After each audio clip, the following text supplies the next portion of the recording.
If you're getting ready for retirement and looking around your house wondering, how did I end up with so much stuff? You, my friend, are not alone. If your heart is craving more space, more peace, and more experiences instead of dusting knickknacks, then pull up a chair, grab a cup of coffee or a glass of wine, and let's talk. Because this next chapter of life, it isn't about organizing your attic. It's about living fully, lightly, and on your terms.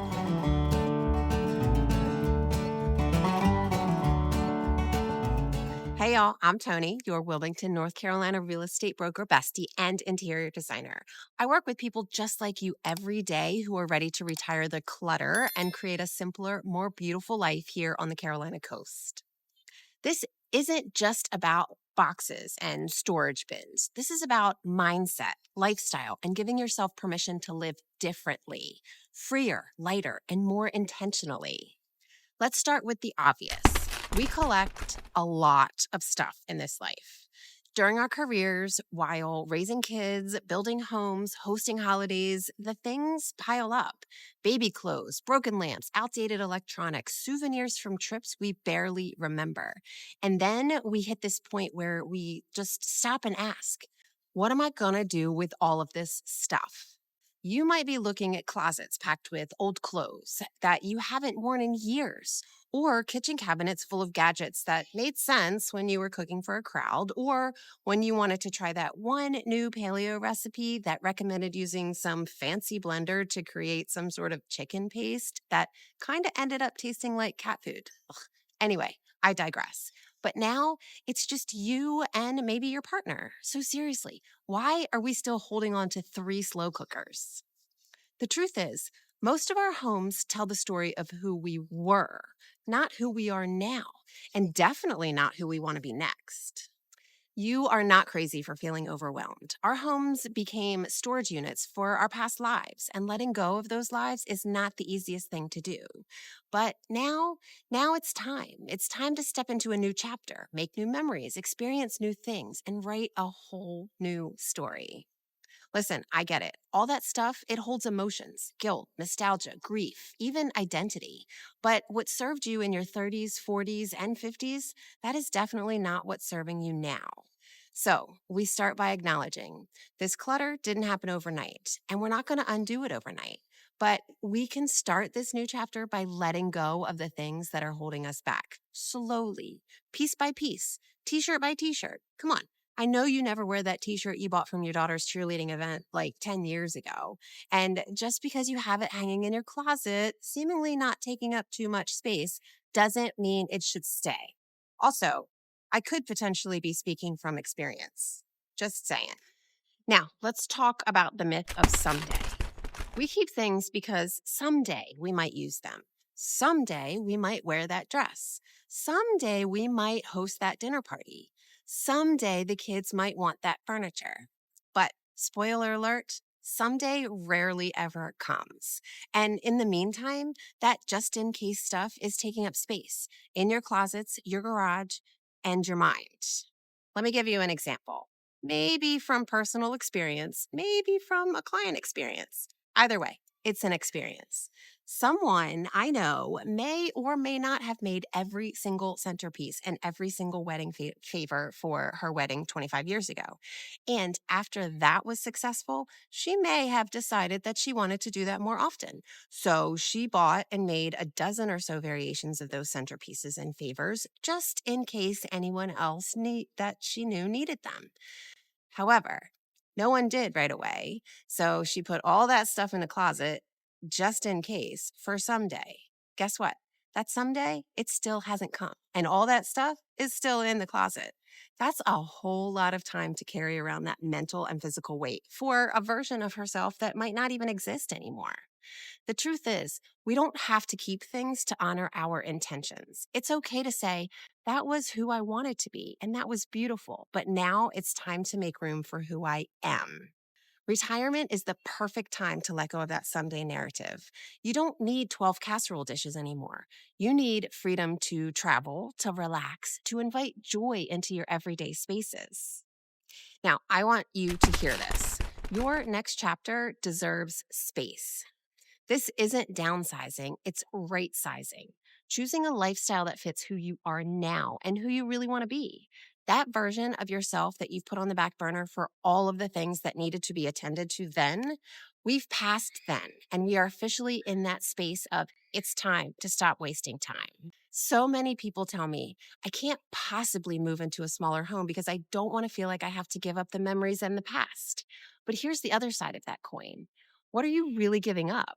Stuff you never use, rooms you never go in? The memories will still be there, even if it's just a spark of a moment in time when something you do today reminds you of something you did back when. You'll smile, you'll remember that feeling, and you'll come back to the present and make new memories.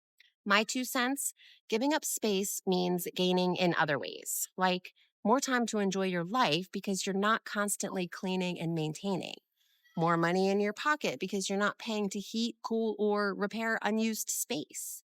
More peace, more clarity, more freedom.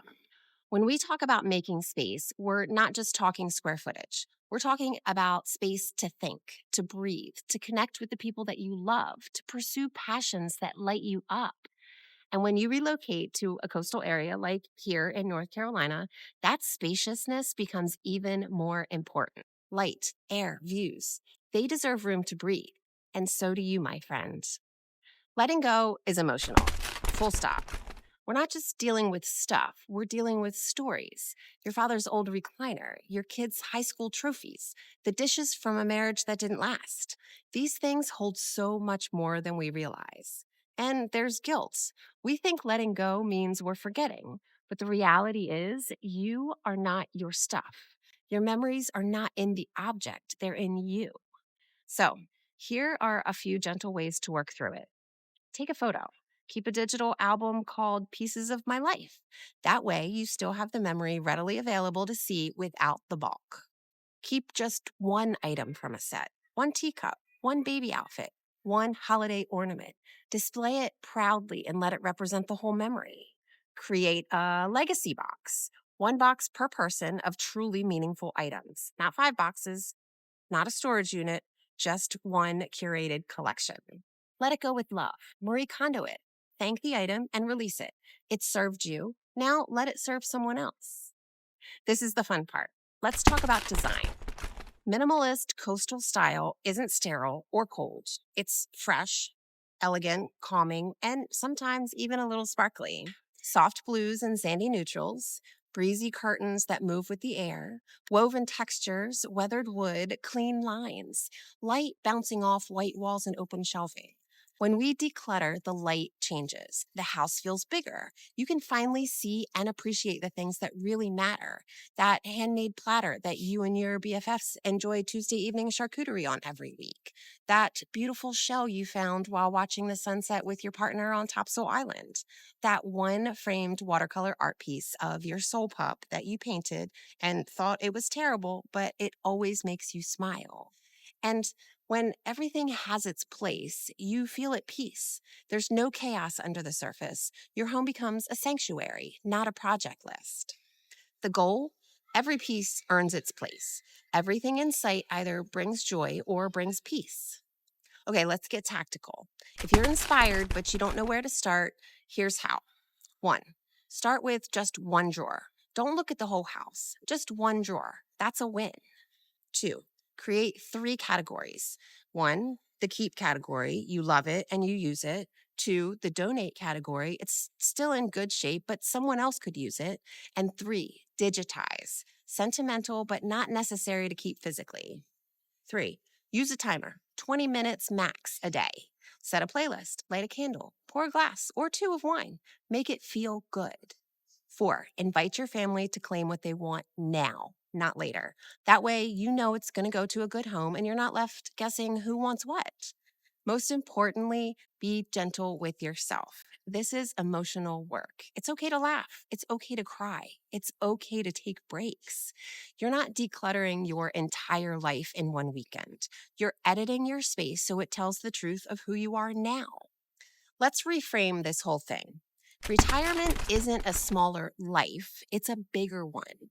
You're not just saying goodbye to square footage, you're saying hello to spontaneous beach days, hosting grandkids in a home that's not a maze, walking into your kitchen knowing where everything is, inviting new friends over for happy hour on the lanai and not having to tidy up before they get there. Seriously, here's a thought that I think on the regular. I thought I'd miss my big house and all that stuff. But what I really miss is my old self. She got lost in all that stuff. And in this smaller, smarter home, I found her again. And isn't that beautiful? This isn't about getting rid of your life. It's about refining it, getting closer to the heart of what matters. You're choosing experiences over excess, clarity over clutter, lightness over the weight of the things that no longer serve you. So here's your permission slip. You don't need to keep it all. You just need to keep what matters. Less stuff really does equal more life. And if you are thinking about relocating, downsizing, or creating a new lifestyle here on the North Carolina coast, I would be honored to help. Subscribe, leave a comment, or reach out directly. You deserve a home and a life that feels like the you now. Now, if you'll excuse me, I've got a pup to finish walking and a closet to declutter. Again, I'll see you.